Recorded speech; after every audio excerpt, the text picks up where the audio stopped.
I heard the howling for 3 nights before I finally got the nerve to pry up those barn floorboards. It wasn't the sound of coyotes. I've lived in Montana long enough to know the difference. This was something else entirely. Almost conversational, like someone trying to speak a language I couldn't quite understand. The crowbar slipped against the old oak planks my great-grandfather laid in 1875. They shouldn't have felt hollow. They shouldn't have given way like rotting kindling. But when I pressed my ear to the wood, I heard breathing. Deep, labored breathing from something large. My hands shook as I pulled up the first board. Cool air rushed out, carrying the smell of earth and infection. Wooden steps descended into complete darkness. I grabbed my flashlight and climbed down, knowing somehow that nothing would ever be the same. At the bottom, golden eyes stared back at me. A massive gray wolf, her left leg grotesquely swollen, extended her injured paw toward me like a prayer. That's when I understood. I wasn't rescuing her. She was rescuing me. Leave a like and share your thoughts in the comments along with the city you're watching from now. Let's continue with the story. My name is Margaret Whitmore, though everyone calls me Maggie. I'm 68 years old, and until 3 nights ago, I thought I'd stopped mattering to anyone about 5 years back. That's when Henry died. My husband of 43 years. Alzheimer's took him piece by piece over a decade, until the man I married became a stranger who didn't recognize my face.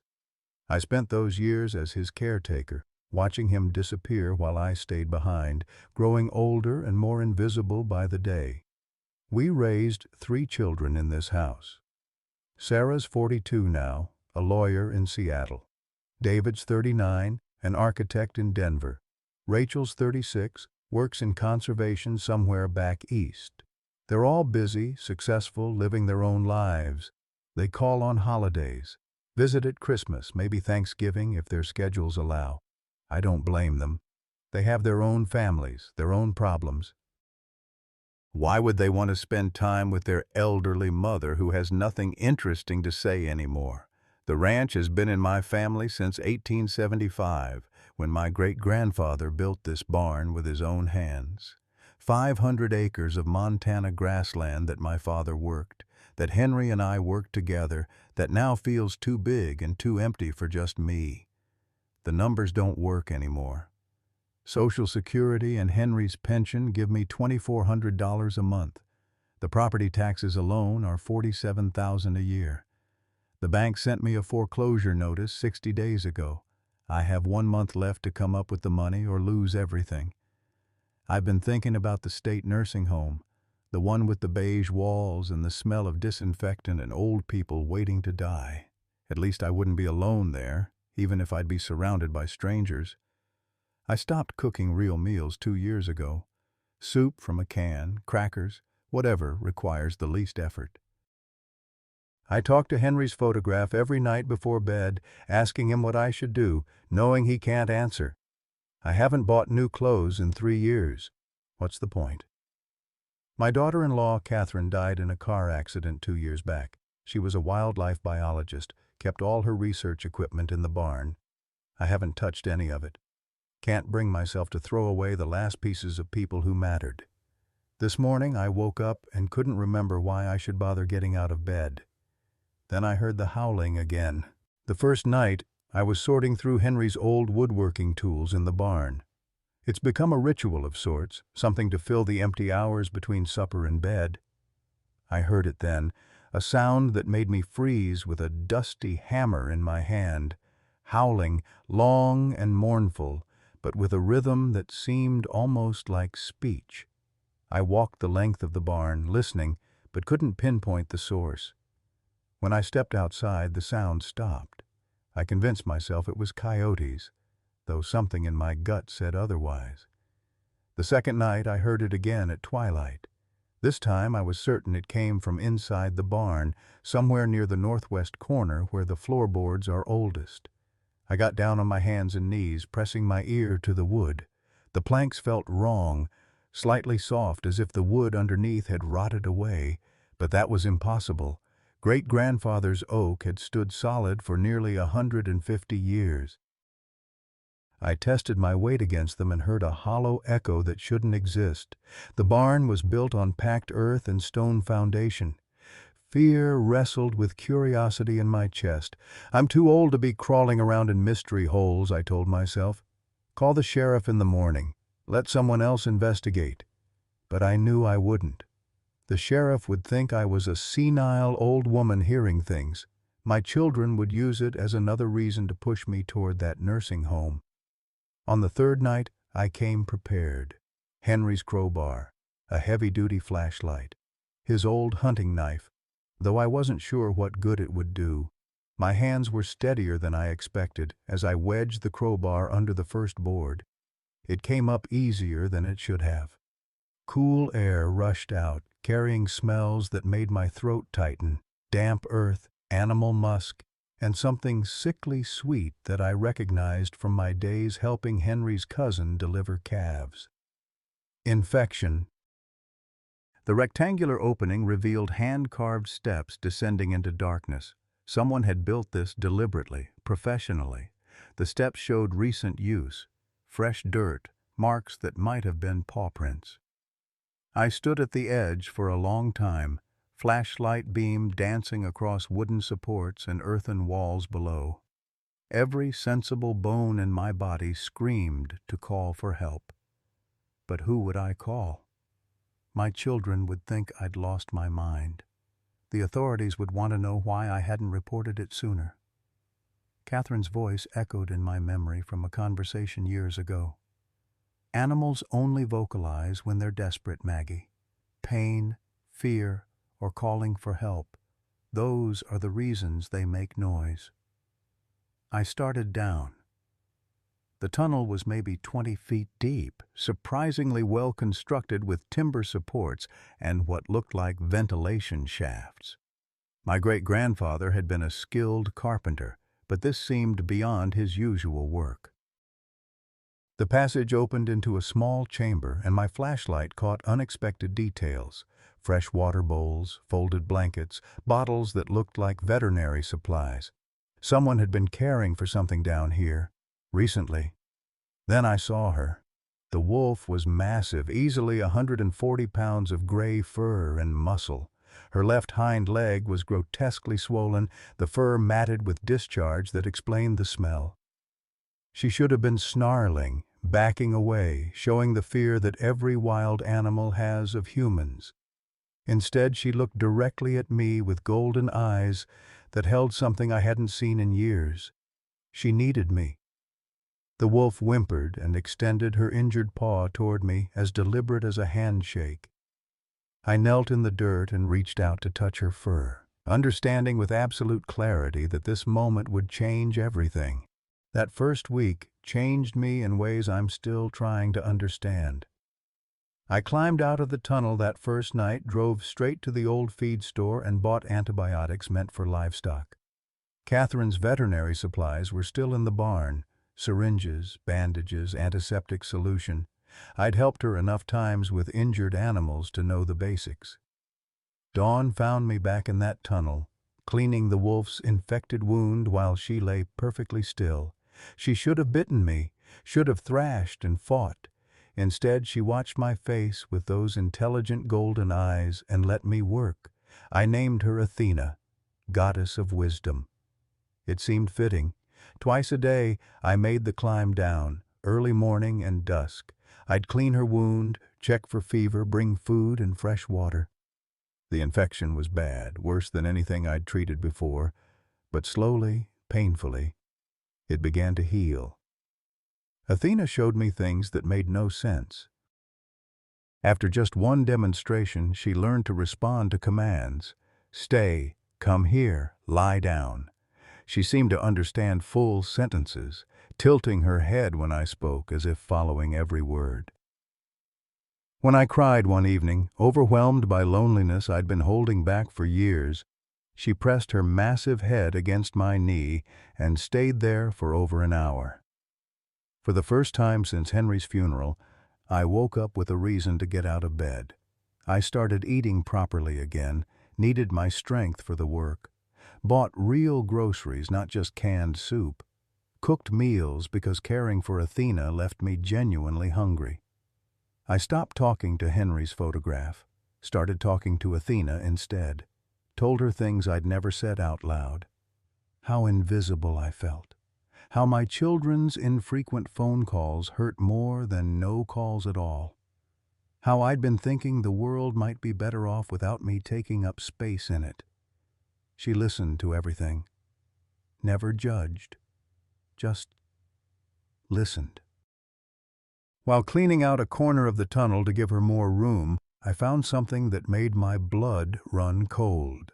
A metal box embedded in the earthen wall, sealed with wax that had cracked with age. Inside was a leather journal, the pages brittle and yellow. The first entry was dated March 1875, written by someone named Robert Mitchell. He described a brutal winter, a gold claim he'd staked, and 3 partners, Samuel Whitmore, Thomas Reed, and William Hayes. My great-grandfather's name jumped off the page like an accusation. Robert wrote about finding a wolf pack during a blizzard, how they'd shared their kill with him when he was starving, how one female, he called her Luna, stayed near his camp, protective and impossibly intelligent. He documented her behaviors, her problem-solving abilities, the way she seemed to understand human speech. The final entries grew dark. Robert suspected his partners were planning betrayal. They resented his bond with the wolves, were jealous of his gold claim. The last entry, dated November 1875, was a single line. "If I don't survive what's coming, may someone find this and know the truth." I sat in that tunnel, hands shaking, understanding what I'd found. Robert Mitchell disappeared in 1876. The land was divided among the 3 surviving partners, my great-grandfather included. No investigation, no body, just 3 men claiming a dead man's gold. Murder. My family's fortune was built on murder. I looked at Athena, saw her watching me with those knowing eyes, and a terrible thought took shape. Could she be descended from Robert's Luna? Had my family been protecting this bloodline for generations, some kind of atonement for the original sin? The knock on my door the next morning nearly stopped my heart. The woman was maybe late 30s, professional clothes, eyes that missed nothing. She introduced herself as Elena Vance, wildlife biologist from the University of Montana. "Mrs. Whitmore," she said carefully, "I believe you found something in your barn. Something that's been hidden for a very long time." I tried to deny it, but she pulled out a photograph. A wolf, silver gray with golden eyes identical to Athena's. "Her name was Luna," Elena said quietly, "and Robert Mitchell was my great-great-grandfather. I think it's time we talked about what really happened in 1876. Elena sat at my kitchen table, her fingers tracing the edge of Robert Mitchell's journal like it was sacred text. I'd made coffee more out of habit than hospitality, my hands still shaking from the shock of her arrival. "I've been tracking this bloodline for 12 years, she said, her voice steady but her eyes betraying deep emotion. "My family has known pieces of the story for generations, but never had proof until now." She spread photographs across the table, old daguerreotypes, faded newspaper clippings, handwritten letters, each one a thread in a story that contradicted everything I'd been told about my family's history. "Robert Mitchell wasn't just a gold prospector," Elena continued. "He was a naturalist, self-taught but brilliant. When he found Luna's pack during that winter, he didn't see animals, he saw a family. He documented their behaviors, their social structures, their intelligence. He believed they were special." I thought of Athena in the tunnel below, her uncanny understanding, the way she seemed to read my emotions. "What happened to him?" Elena's face hardened. "What happens to most people who have something others want? November 1876, your great-grandfather Samuel Whitmore, Thomas Reed, and William Hayes invited Robert to discuss the gold claim. Robert never came home. His body was never found. 3 weeks later, the three partners filed paperwork dividing his land among themselves. "Murder," I whispered. "Murder," Elena confirmed. "But that's not all they killed that night." She pulled out another photograph. Wolves, 8 of them, their bodies arranged in what looked like defensive positions. The image was grainy, taken sometime in the early 1900s when someone had apparently discovered the tunnel and documented what they found. They hunted down Robert's wolf pack and slaughtered them, all except Luna.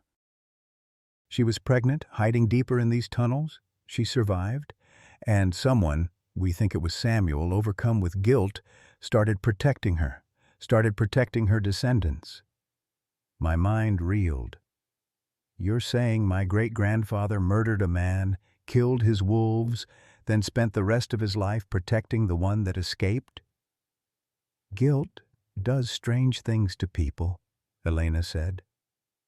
According to family records my grandmother kept, Samuel had a breakdown after that night, became obsessed with making amends. He built the deeper chambers in the tunnel system, brought food and water, even learned basic veterinary care. When he died, he left instructions for his son. Each generation of Whitmore men has continued the protection. The coffee turned bitter in my mouth. Henry knew. My father knew. They were waiting to tell you when the time was right, Elena said gently, when the current guardian appeared. Athena, she nodded. 7th generation descended from Luna. And she's not alone in being hunted. Elena pulled out a manila folder, thick with newspaper clippings and police reports. 3 deaths in Montana over the past 5 years, all made to look like accidents or animal attacks. All victims were descendants of the 1876 partners, Whitmore, Reed, and Hayes families. My hands went cold. Someone's killing people?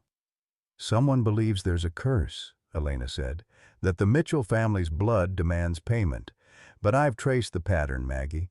It's not supernatural. It's a man named Marcus Hayes, descendant of William Hayes. His father died in what was ruled a wolf attack in 1987. His mother committed suicide 6 months later. Marcus was 9 years old. She showed me a photograph of a man in his early 40s, lean and hard-eyed. Marcus grew up hearing his grandmother's stories about a family curse, how every generation of Hayes men dies violently, usually involving animals. He's convinced that killing the last of Luna's bloodline will break the curse. That's insane, I breathed. It's trauma, Elena corrected. Generational trauma mixed with desperation. Marcus has an 8-year-old son with leukemia. Tommy's dying, and Marcus has convinced himself that supernatural forces are responsible. If he kills Athena, he believes Tommy will live. I thought of the wolf in my tunnel, heavily pregnant and vulnerable. He's going to come here. He's already here, Elena said quietly. I've been tracking his movements. He's been watching your property for 3 days. The world tilted. I gripped the table edge, feeling 70 years old instead of 68. What do I do? You have choices, Elena said. Report Athena to wildlife authorities. They'll remove her, possibly euthanize her since she's habituated to humans, or we keep her hidden and risk Marcus finding her, and you. Or what? Or we tell your children the truth and ask for help. I almost laughed. My children barely call me. You think they're going to drop everything to protect a wolf? Elena's expression shifted to something like pity. Maggie, your children have been protecting you for years. Sarah's a lawyer. She's been quietly managing legal challenges to your property that you don't even know about. David sends money to your account every month through an anonymous transfer. Rachel isn't just in conservation, she's a federal wildlife agent who's been investigating Marcus Hayes for the past 2 years. The room spun. What are you talking about? Your father told them about the wolves when each turned 18, made them swear not to tell you until the guardian appeared, until you found Athena yourself. They've been staying away to protect you, Maggie. The less contact they had, the less Marcus could use them to get to you or the wolves. Tears burned my eyes. 5 years of thinking my children had abandoned me, 5 years of loneliness and believing I didn't matter, and all that time they'd been protecting me from threats I didn't even know existed.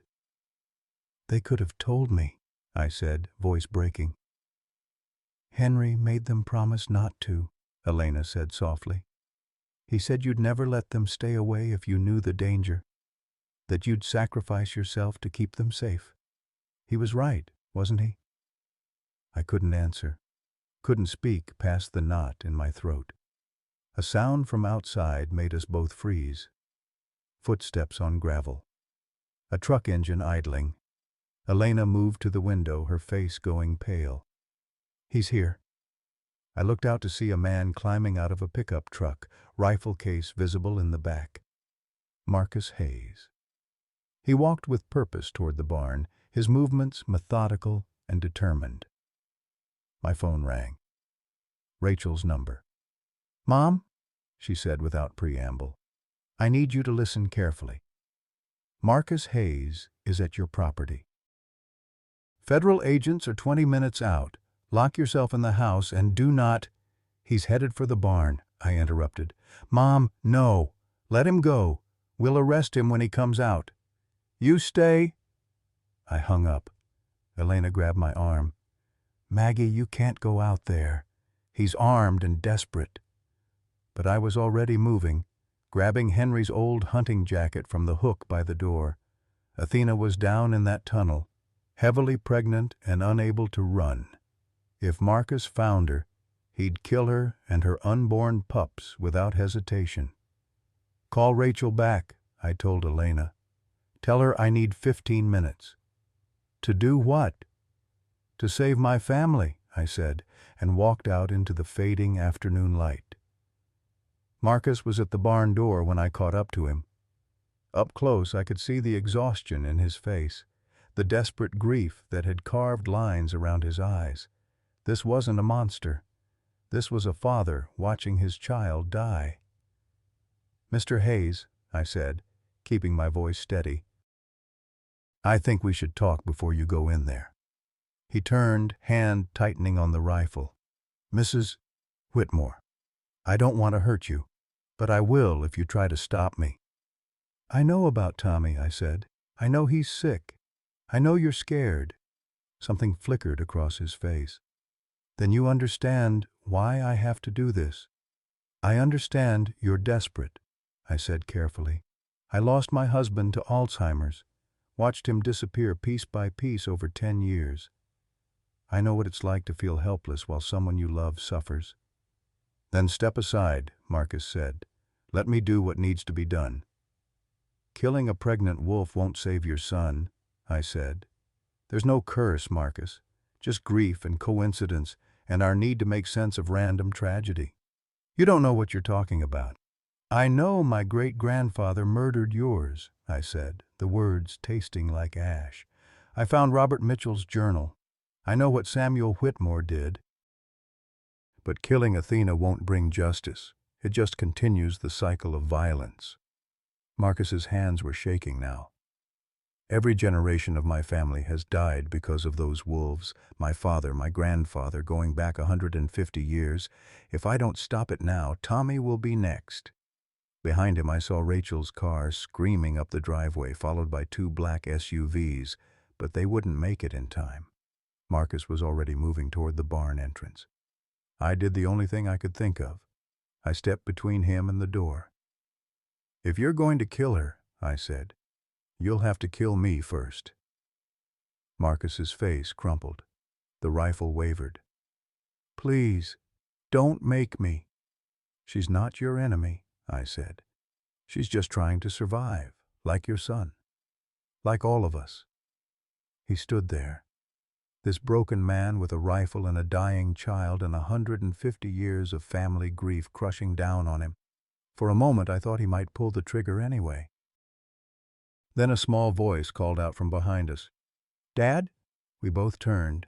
A boy, maybe 8 years old, bald from chemotherapy and thin as a whisper, climbed out of Marcus's truck. Tommy Hayes had been in the vehicle the whole time. The boy walked toward us with the careful steps of someone whose body had betrayed them too many times. He looked at his father, at the rifle, at me standing guard over the barn entrance. "Dad," Tommy said again, his voice carrying the kind of wisdom that suffering gives children too young to bear it. "Is this what Grandma meant? About breaking the curse?" Marcus's face twisted with pain. "Tommy, get back in the truck." But the boy kept walking until he stood beside his father. He was so small, so fragile. A strong wind might have knocked him over. "Grandma said you have to be brave to break a curse," Tommy said. "But she never said what kind of brave." He looked up at his father with eyes too old for his face. "Maybe the brave thing isn't killing. Maybe it's choosing not to." The rifle dropped from Marcus's hands, hitting the ground with a hollow thud. He fell to his knees and wrapped his arms around his son, sobbing into the boy's thin shoulder. Rachel's car screeched to a stop. She and 2 federal agents poured out, weapons drawn. But they slowed when they saw the scene. A broken man holding his sick child, no longer a threat to anyone. I sagged against the barn door, my heart hammering so hard I thought it might break through my ribs. Elena appeared at my side, steadying me. "It's over," she whispered, but I knew better. This wasn't an ending. It was barely even a beginning. From deep in the tunnel below, I heard Athena howl, long and low and filled with a sound I'd never heard from her before. Pain, active labor, the wolf was giving birth. Rachel had Marcus in handcuffs within minutes, though her expression was conflicted. Tommy stood beside his father, tears streaming down his pale cheeks, one small hand clutching Marcus's jacket.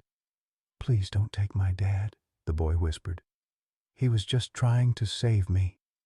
Rachel knelt to Tommy's eye level. "I know, sweetheart, but he broke some very serious laws. We have to—" Another howl from the tunnel cut her off.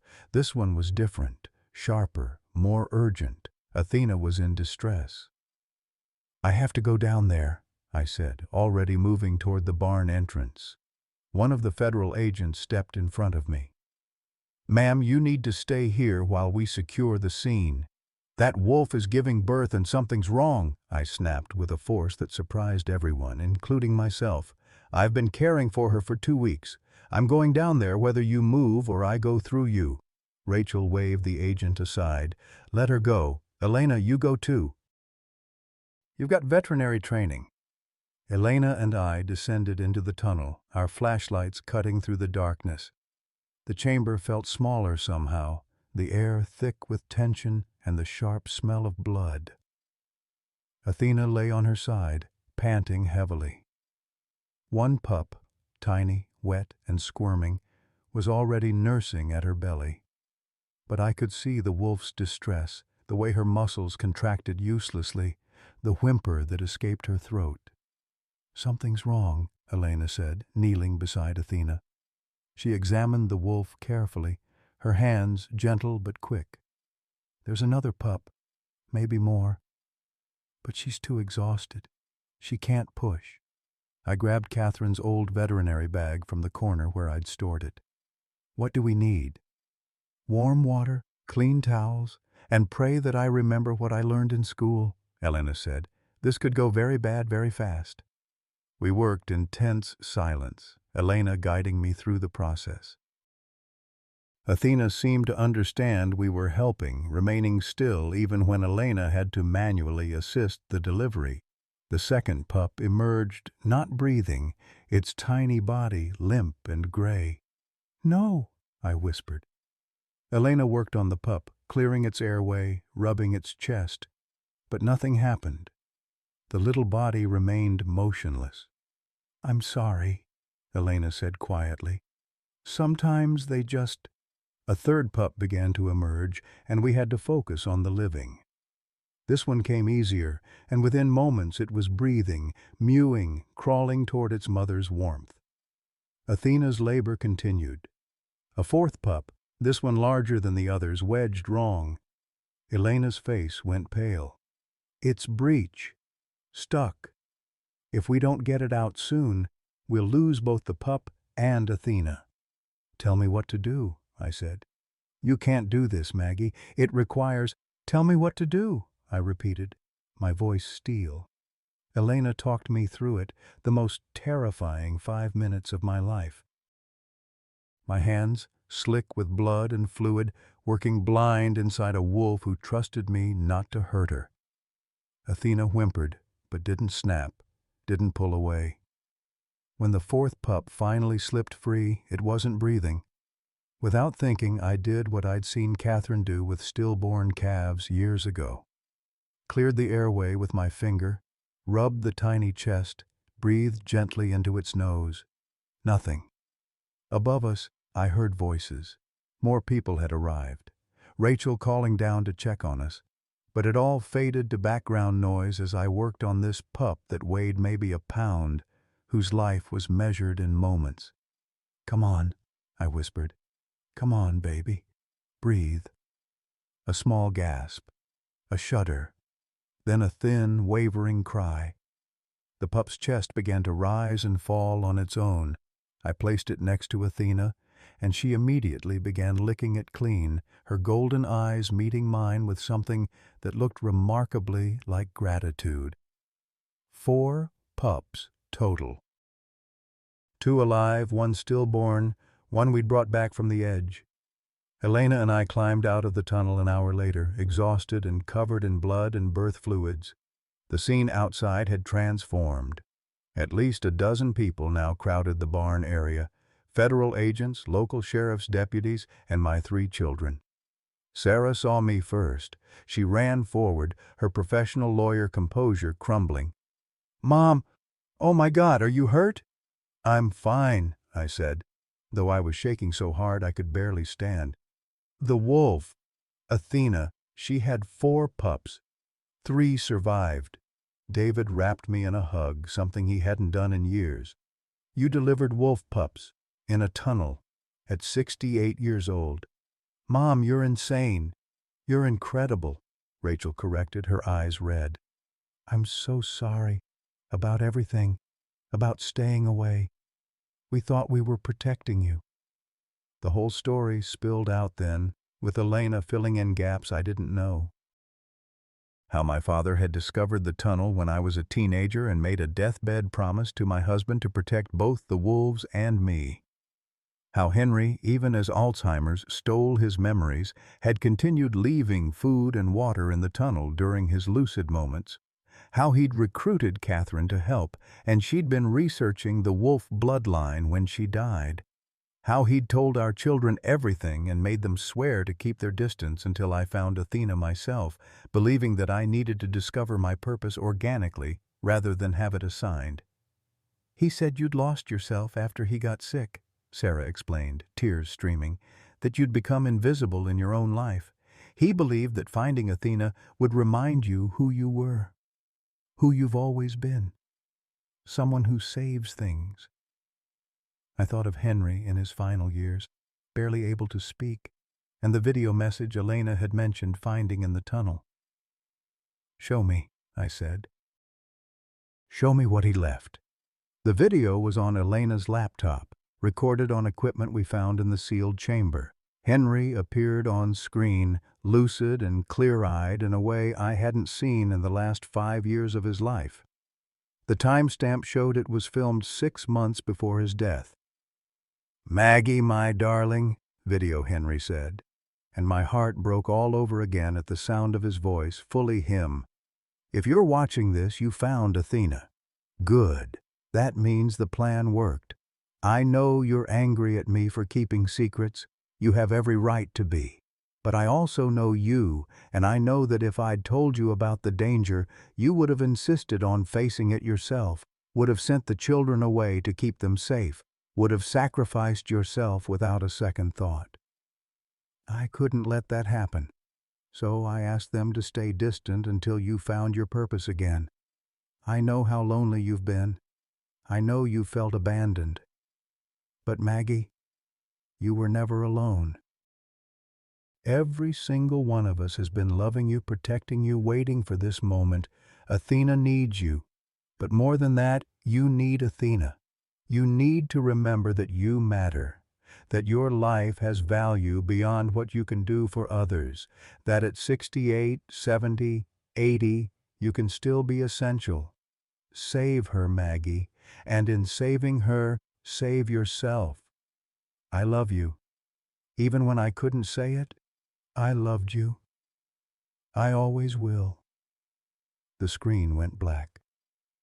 I stood there in the barn, surrounded by my children and strangers who were becoming something like family, and felt the weight of 5 years of loneliness finally lift from my shoulders. Then the sheriff cleared his throat. "Mrs. Whitmore, we still have a problem. Marcus Hayes may have put down his weapon, but he came here to kill a federally protected animal, and you've been harboring that animal illegally for 2 weeks. Before I could respond, a new voice cut through the crowd. "Actually, officer, Mrs. Whitmore has been operating under my supervision as part of a federal wildlife rehabilitation program." A woman in her 50s stepped forward, flashing credentials that made the sheriff's eyes widen. "Dr. Sarah Chen, head of the Northern Rockies Wolf Recovery Project. Mrs. Whitmore contacted me 2 weeks ago about an injured wolf on her property. I authorized her to provide emergency care while we arranged for proper facilities." It was a complete lie, delivered with such authority that even I almost believed it. Dr. Chen turned to me with the slightest wink. "Isn't that right, Mrs. Whitmore?" I understood. This woman, whoever she really was offering me and Athena a way out. "That's correct," I said firmly. The sheriff looked skeptical but outgunned.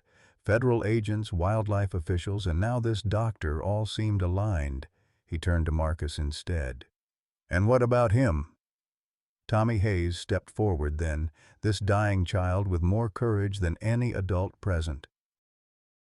He walked right up to me and looked up with eyes that had seen too much suffering. "Please don't let them take my dad to jail," he said softly. "He's all I have left." 3 days after Athena gave birth, I realized we weren't going to make it. The wolf developed a fever that spiked dangerously high. "Post-surgical infection," Dr. Chen said. "Though we'd done everything right, sometimes the body just gives up. Sometimes fighting isn't enough."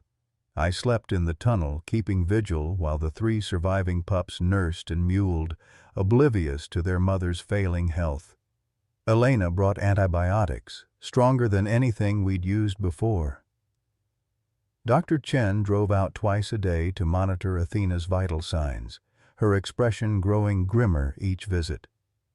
"I'm sorry, Maggie," she said on the 3rd evening. "Her temperature is 106. At this point, we're just trying to make her comfortable." My children took turns bringing me food I couldn't eat, blankets I didn't use. Sarah sat with me one night, holding my hand in the darkness while Athena's breathing grew more labored. "You did everything you could, Mom," she whispered. But it didn't feel like enough. Nothing felt like enough. Above ground, my financial problems hadn't disappeared just because I'd found a purpose. The bank's deadline loomed, 7 days to produce $47,000 or lose the property. Even if Athena survived, even if we won the battle against infection, I was still losing the war. I'd started making plans to move to the state nursing home.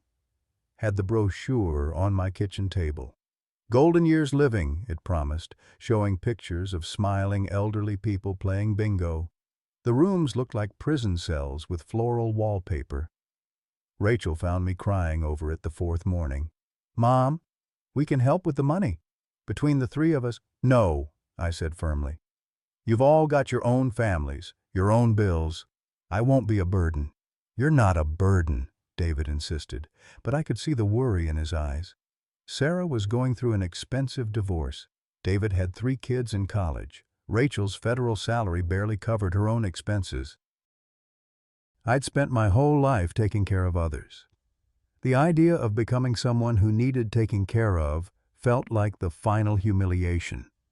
Marcus Hayes appeared on my doorstep the fifth morning, looking like he hadn't slept in days. Tommy stood beside him, a knit cap covering his bald head, his hand clutching a wrinkled envelope. "Mrs. Whitmore," Marcus said, his voice rough, "I sold my house.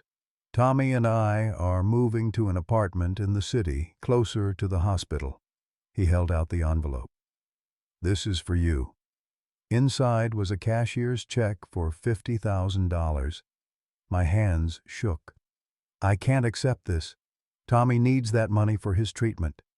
"Tommy's matched with a bone marrow donor," Marcus said, and for the first time since I'd met him, I saw hope in his face.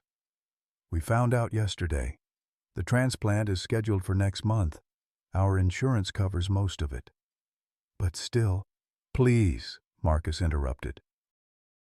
"I almost killed someone you love because I was so consumed by fear and grief that I couldn't see straight. I came to your home with a rifle. I threatened you. Let me do this one right thing."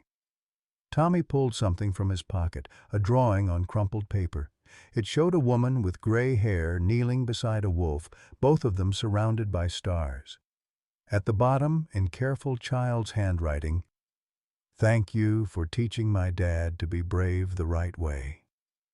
I took the check with trembling hands, understanding that refusing it would steal from Marcus the only path to redemption he could see. That night, Athena's fever broke. Dr. Chen couldn't explain it. 1 hour her temperature was critical, the next it had dropped to 102, then to normal. The wolf's breathing steadied. Her eyes, which had been glazed with pain, cleared. "I've never seen anything like it," Dr. Chen murmured, checking and rechecking her instruments. "It's like her body just decided to fight." I knew better. Athena had heard me whisper to her pups that their mother would be okay, that I'd make sure of it. She'd heard the promise and chosen to believe it. But our relief was short-lived. The bank deadline was 2 days away, and while Marcus's gift covered the property taxes, my savings were gone. The ongoing legal fees, the veterinary costs, the basic expenses of keeping a 500-acre ranch running, it was all too much. I made the call to Golden Years Living and scheduled a tour. Sarah found the envelope 2 days before the bank deadline, tucked inside one of Henry's old veterinary textbooks that I'd brought down to the tunnel for reference. The handwriting on the front was Catherine's, my late daughter-in-law who died in that car accident 2 years ago. The envelope was addressed to me, sealed with a date from 3 months before her death. My hands shook as I opened it. Inside was a letter and a legal document that made my vision blur. "Dear Maggie," Catherine had written in her precise script, "if you're reading this, I'm gone. And I'm so sorry I couldn't tell you this in person.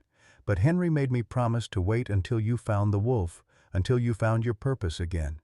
I've been researching the bloodline for 2 years, working with Elena Vance and documenting everything. The wolves, the tunnel, the 1876 murders, all of it. But I discovered something else, something that changes everything. Your property sits on land that was illegally seized. Robert Mitchell had filed proper claims with the territorial government before his death. Those claims were never legally transferred. Samuel Whitmore, Thomas Reed, and William Hayes essentially squatted on stolen land and falsified ownership documents. I found the original filing records in the Montana Historical Society archives. I've been working with a team of lawyers pro bono to establish legal precedent for returning the land to Mitchell's descendants. But here's the truth, Maggie. You're as much a victim as Elena is. Your family built their lives on a lie they didn't create. You inherited guilt for crimes you didn't commit. So I've done something that I hope you'll forgive. I've structured the legal claim so that ownership transfers jointly to both families, Whitmore and Mitchell. The land belongs to both of you. Elena is your partner in this, not your enemy. But there's more. I had the property surveyed for conservation easements and discovered something the original surveyors missed in 1876. My heart stopped as I read the next paragraph. Maggie, there's a natural hot spring system beneath the northern 40 acres. It's geologically significant. The water contains mineral compositions that make it valuable for therapeutic and commercial purposes. I've already had preliminary talks with a sustainable resort development company. If you choose to lease the mineral rights, the royalties would be approximately $180,000 annually. You'll never have to worry about money again. The land will stay in your family, and the wolves will have permanent protection through the conservation easement I've already filed. I'm sorry I kept this secret. Henry made me swear. He said you needed to find the wolves first, needed to remember who you are before we handed you solutions. He said if you knew about the money before you found purpose, you'd never believe you deserved it. I hope he was right. I hope you found what you were looking for in that tunnel. All my love, Catherine. The legal document confirmed everything she'd written. Mineral rights, conservation easement, joint ownership with Elena Vance, who was listed as Robert Mitchell's legal heir. I sat in the tunnel with Athena and her pups, the papers trembling in my hands, and finally understood the full scope of what had been hidden from me. But there was one more envelope inside, this one in Henry's shaking handwriting from his final months. My darling Maggie, it read. I'm writing this during one of my good days. Don't know how many more I'll have. You're probably angry right now about the secrets, the distance, all of it. You have every right to be. But I need you to understand something. When the Alzheimer's started taking me, I became terrified.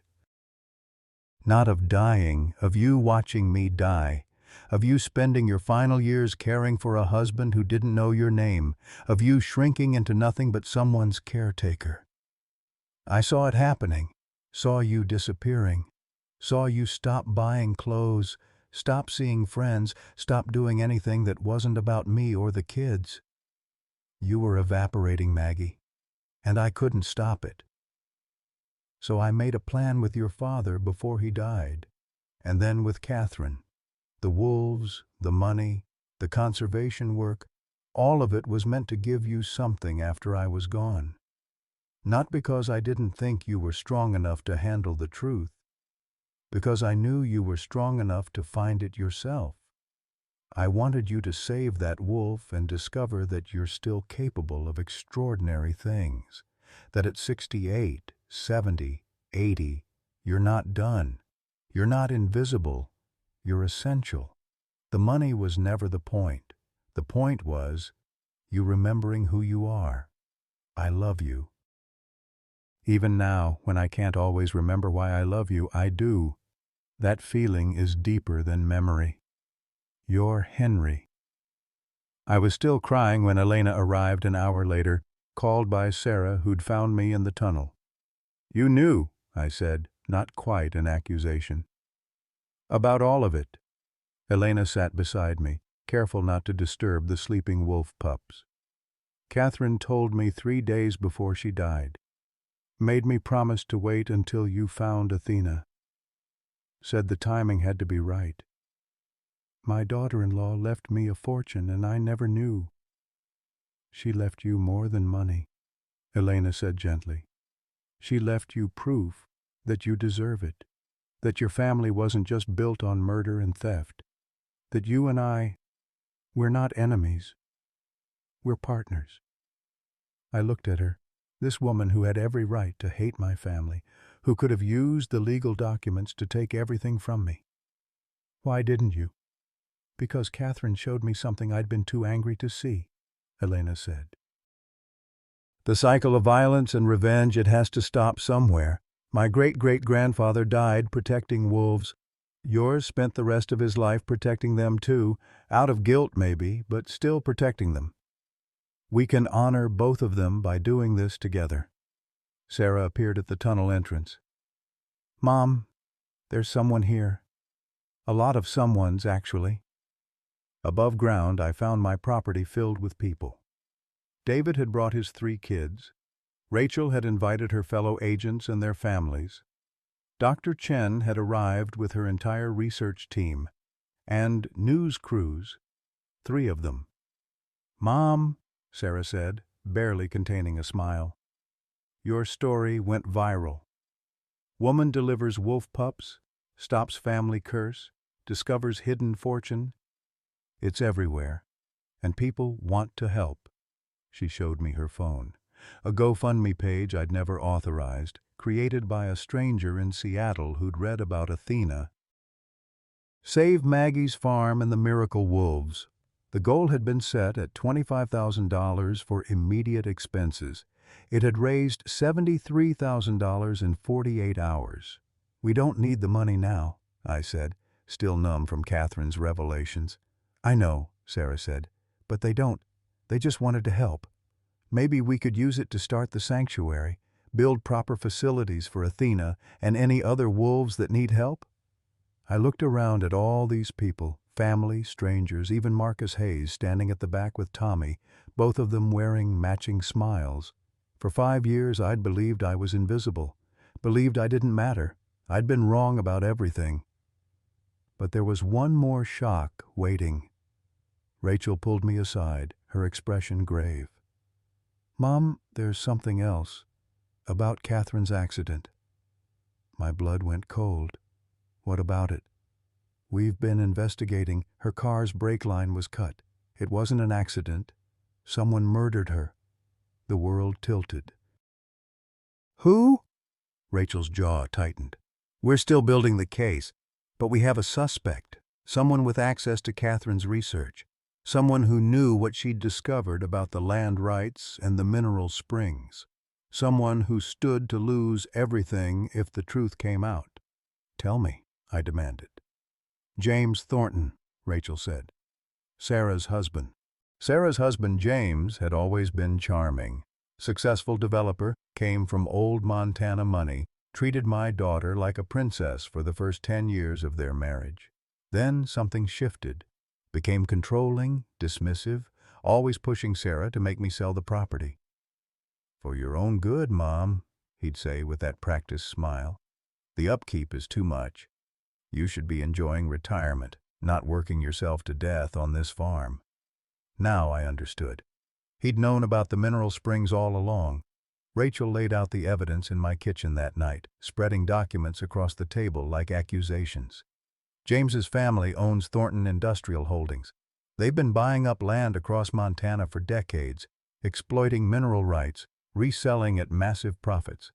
Catherine discovered their surveying company had done preliminary work on your property in 2019, Elena added, pulling up records on her laptop.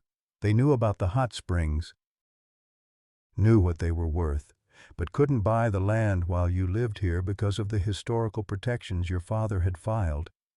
Sarah sat at the table, her face ashen. She'd filed for divorce 3 weeks ago, she told me, but hadn't mentioned why. "I found emails on his computer," she said quietly, "between James and someone named M. Hayes, paying Marcus to eliminate the wolf problem. James was funding Marcus's hunt, manipulating a grieving father to do his dirty work." The betrayal cut deeper than anything I'd experienced. This man had sat at my table, eaten my food, called me Mom, all while plotting to steal everything from me. "Catherine figured it out," Rachel continued. "She was going to expose him. 3 days before her car accident, she emailed me copies of everything she'd found. I was still stationed overseas then, couldn't get back in time." "The brake line," I whispered. "You're sure?" "State police re-examined the wreckage based on new evidence we provided," Rachel said. "Definitely sabotage. And James's credit card shows a purchase at an auto parts store 2 days before Catherine died. Brake fluid. Said he needed it for routine maintenance on his own car." Elena pulled up another document. "But here's where it gets worse. James didn't just know about the mineral springs. His family company has been responsible for environmental contamination across Montana for 70 years, including the toxic waste on the Hayes property." My stomach turned. "The curse." "Was corporate poisoning," Elena confirmed. Thornton Industrial dumped chemicals illegally from the 1920s through the 1990s. They knew it was contaminating groundwater. They paid officials to bury the reports. Every tragedy in Marcus's family, his father's seizures, his mother's cancer, Tommy's leukemia, all likely caused by Thornton Company pollution. James knew this? I could barely speak. James's grandfather started the cover-up, Rachel said. His father continued it. James inherited both the company and the guilt. Catherine's research would have exposed everything, opened the company to billions in liability lawsuits. Sarah made a sound like a wounded animal. I was married to a murderer. I brought him into our family. God, Mom, I'm so sorry. I reached for my daughter's hand. You didn't know. I should have seen it, she said, tears streaming. The way he pushed you to sell, the sudden interest in family history, the questions about the barn and the property boundaries, I thought he was just trying to help. A knock at the door interrupted us. 2 federal agents I didn't recognize, with Rachel's supervisor behind them. Mrs. Whitmore, the supervisor said. We have a warrant for James Thornton's arrest. Is your daughter willing to testify? Sarah stood, wiping her eyes. Tell me what you need. They arrested James that night at his downtown office. The news coverage was instant. Prominent developer charged with murder, environmental crimes, conspiracy. By morning, it was national news, but I barely noticed. I was in the tunnel with Athena and her pups trying to process how close I'd come to losing everything, not just the land, but my life. If James had succeeded in forcing me to sell, if I'd moved to that nursing home, what would have stopped him from arranging another accident? Tommy Hayes appeared at the tunnel entrance the next afternoon, his mother, Marcus's ex-wife Lisa, who I'd just met, standing nervously behind him. Mrs. Whitmore?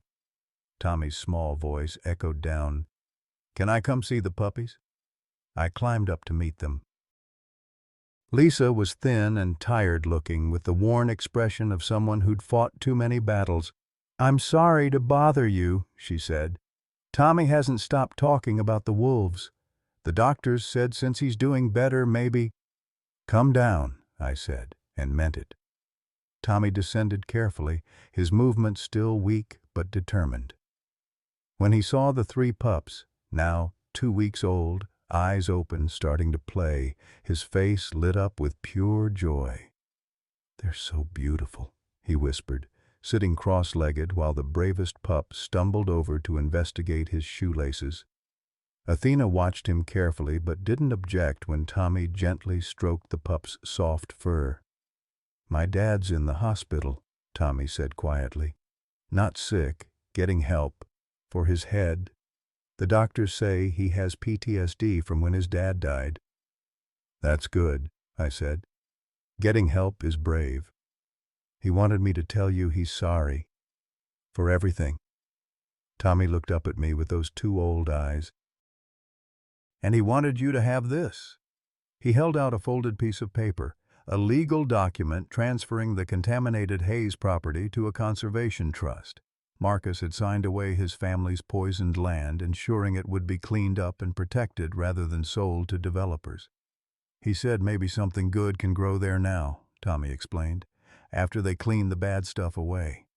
I thought about cycles of violence and trauma, about guilt passed down through generations, about how easy it is to become the very thing you fear.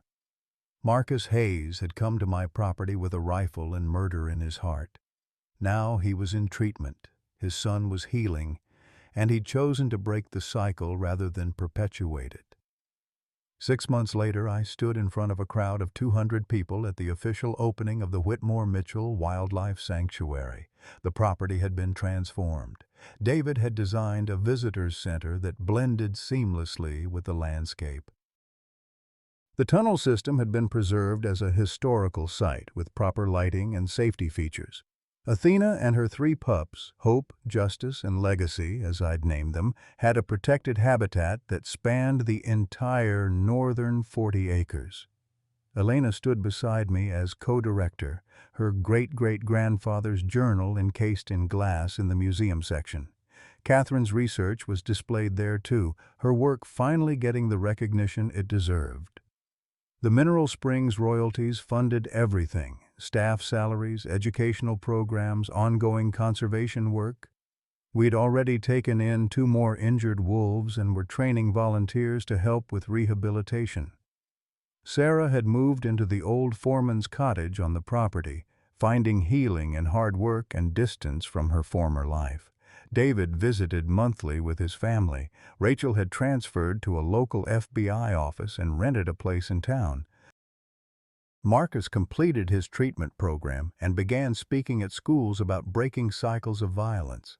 Tommy's cancer remained in remission, and he volunteered at the sanctuary every weekend, the wolf pups following him around like he was part of their pack. The sanctuary employed 15 people, including 2 descendants of the Hayes family who'd suffered from Thornton Industrial's pollution. But the moment that mattered most came at the end of the ceremony, when I was finally alone. I walked down to the tunnel, now officially the Robert Mitchell Memorial Conservation Laboratory, and sat beside Athena. The wolf rested her head in my lap, her 3 pups wrestling nearby, their play growls echoing off the earthen walls. "We did it," I whispered to her. "We survived." Athena looked at me with those golden eyes that had first stared into mine 6 months ago, and I swear she understood every word. I was 69 years old. I'd delivered wolf pups in the dark, stood up to a man with a rifle, uncovered a century-old murder, exposed corporate crimes, saved my family's land and helped heal a stranger's family in the process. 5 years ago, I'd been a ghost haunting my own life. Now I was essential, needed, alive. My phone buzzed. A text from Sarah. "Sunday dinner at the big house. I'm cooking pot roast. Rachel's bringing Marcus and Tommy. David's family is driving in. Elena's coming. We'll be 12, maybe 15. Is that okay?" I smiled, typing back, "Perfect. I'll set the table." For the first time in years, I'd be setting that table for a full house. A family made of blood and choice, trauma and healing, brokenness that somehow fit together into something beautiful. Athena howled then, long and low and full of contentment. Her pups joined in, their voices high and pure and full of promise. And for the first time since Henry died, I threw my head back and howled with them. The end. People ask me all the time, "What's the secret to finding purpose when you feel invisible?" And I tell them there is no secret. Just this: answer when something cries for help. 5 years ago, I thought my meaningful days were behind me. I'd spent decades caring for others, raising children, nursing a dying husband, and when they no longer needed me, I didn't know who I was anymore. I felt like a ghost in my own home. Then I heard howling beneath my barn floor, and everything changed. That wounded wolf didn't see an old woman past her prime. She saw someone capable of saving her life. In saving hers, she saved mine. I learned that relevance isn't something we lose with age. It's something we choose every single day. We choose to notice suffering. We choose to act instead of ignore. We choose to believe we still matter because we do. Your most important chapter might be waiting just beneath the floorboards of your everyday life, calling for you to be brave enough to descend into the unknown. So here's my question for you. When was the last time you felt truly needed, and what would it take to feel that way again? Have you ever discovered purpose in an unexpected place? Share your story in the comments below. I read every single one.